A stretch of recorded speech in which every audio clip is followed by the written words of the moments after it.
Hey, what's up you guys? My name is Monika, I'm from MKA Music, and on the request of someone from YouTube, I'm making this video to give you a little bit tips on how you can boost your speaking voice. As much as we think about it, singing and speaking is something different. It's not much difference actually, and you have to take a lot of things from singing into your voice to make it sound better, sound stronger. So first things first, don't underestimate the resonation.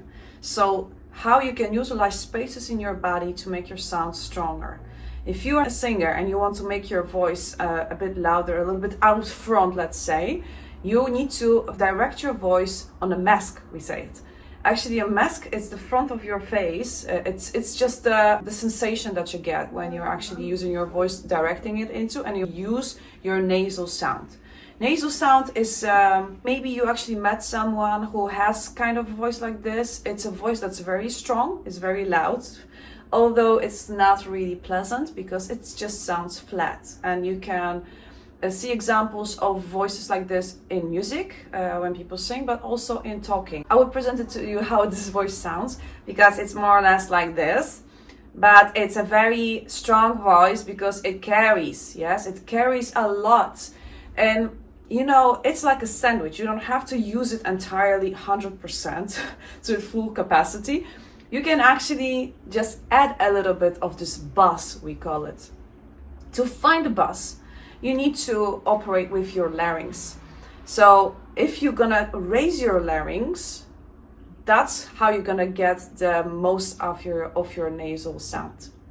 If you lower your larynx, you're gonna get less of it. But this is a game, okay? So you cannot go entirely up or entirely down. But you need to find the right spot. So we're gonna do an exercise. We're gonna find one note that's comfortable for you. And you're gonna say E, but you're gonna repeat it. And every time that you repeat it, you try to lower your larynx. Now, how to lower your larynx? It's sort of a feeling like if you would yawn, but not entirely, yes, because then you lower them immediately. You want to do levels. So you feel a little bit like you're yawning, yeah. Very important, don't lower the pitch, okay? Keep the same height. So it goes like this.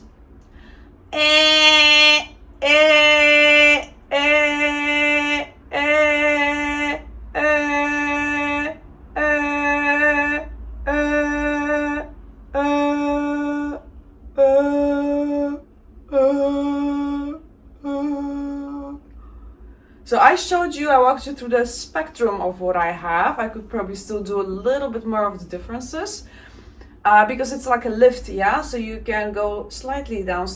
Once you get a feeling on it, you can actually manipulate it quite well. But you could already see that I started with a very, very nasal sound and I ended up on very like a goofy sound, yeah? So that's what your larynx can do with your voice. Now, how you can add it. First of all, find the sweet spot. Yeah, so you meet somewhere in the middle with your larynx and listen to the voice, and then be like, okay, yeah, that's it. I'm satisfied with it because it has a little bit of a buzz, but it's not annoying. Yeah, so that's what you're looking for. So now we're gonna implement it into a sentence. Okay, sentences like that contain consonants like M, N. These actually are sounding very nasal, but it's good for us. So we're gonna try it out. So I have a first sentence.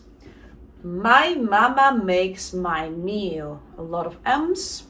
And we're gonna start with doing this a little bit slower.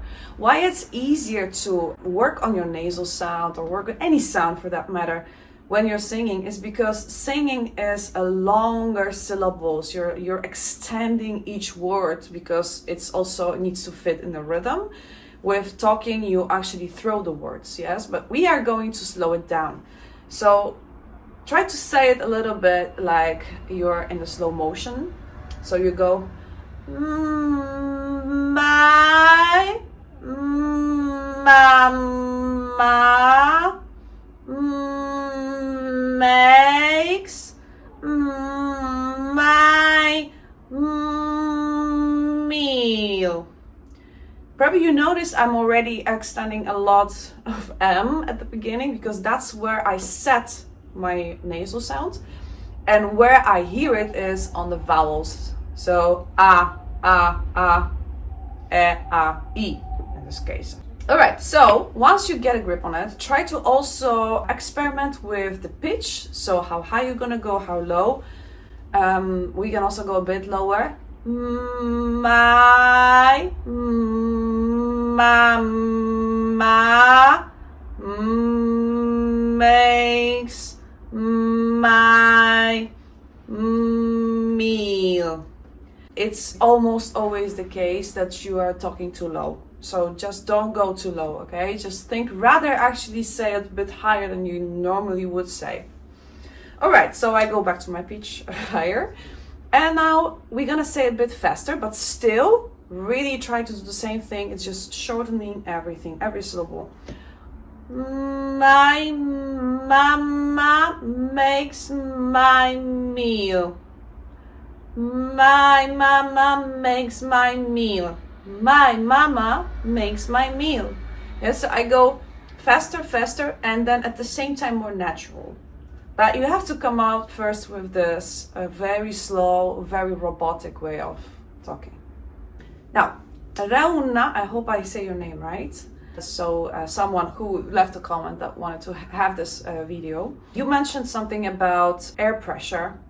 And that's actually something that is very connected to singing. It's a very right thing to think about. It's very useful to manipulate it or adjust it while singing as well as while you're talking. But when you're using your nasal sound, your larynx goes up.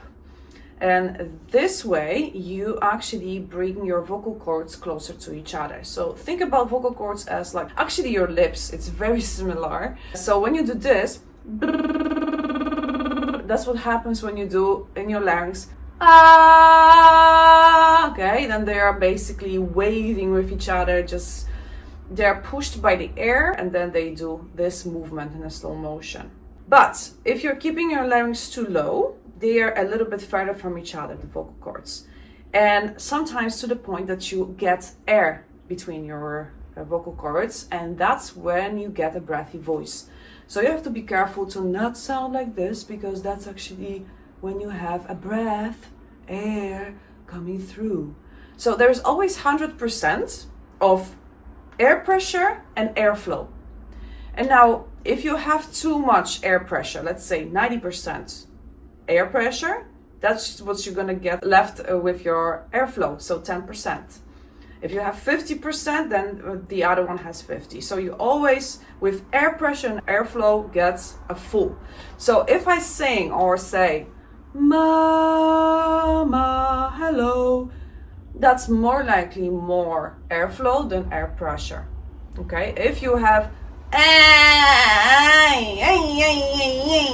that's a lot of air pressure and very little airflow. So basically, when you feel like your neck is going to explode, that's more likely when you have too much of air pressure. When you do this, you make way too much nasal sound, you have way too much air pressure. So try to actually manipulate it at the same time with your nasal. So that's gonna be also settled kind of. You don't wanna have too much squeeze and you don't wanna have too much loose. You can use Lax Vox technique to get a feeling on how it is to have too much airflow, too much pressure. I have a bottle with a little bit of water. I have a straw, a tube. It's not the original tube from Lax Vox. I just buy a tube from aquarium, but feel free to buy an original one. Okay, well, let's get to the point. So basically, you manipulate the air pressure and the same airflow by lowering or raising the tube inside the water. If you have it like right below the surface, you will have a lot of airflow and not so much of air pressure. Yeah, so you have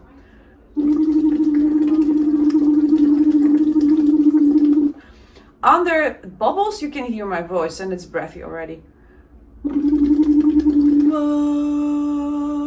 Yeah. Now, if I'm gonna put this super low, then I have a lot of air pressure and I have very little airflow.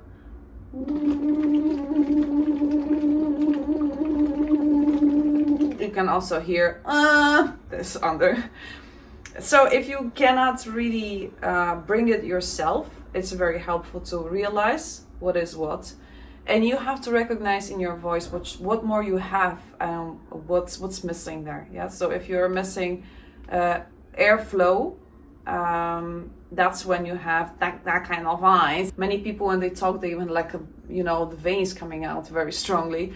That's when they have too much air pressure. So you might think air pressure is the case, that you have your voice not hearable. Maybe you actually have it too much. So you gotta see it for yourself. If you're not sure, just keep it 2 centimeters below the surface. For men, slightly lower.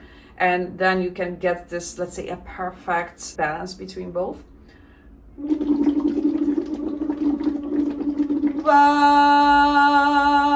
That's what I would aim if I would work carefully on my voice. So try out this. I really think it's a great tool for everyone to get a little bit of awareness of their voice, and listen to your voice a lot. Whatever you're doing with your voice, listen if it doesn't sound too nasy, or if it doesn't sound too breathy. Good luck. Bye.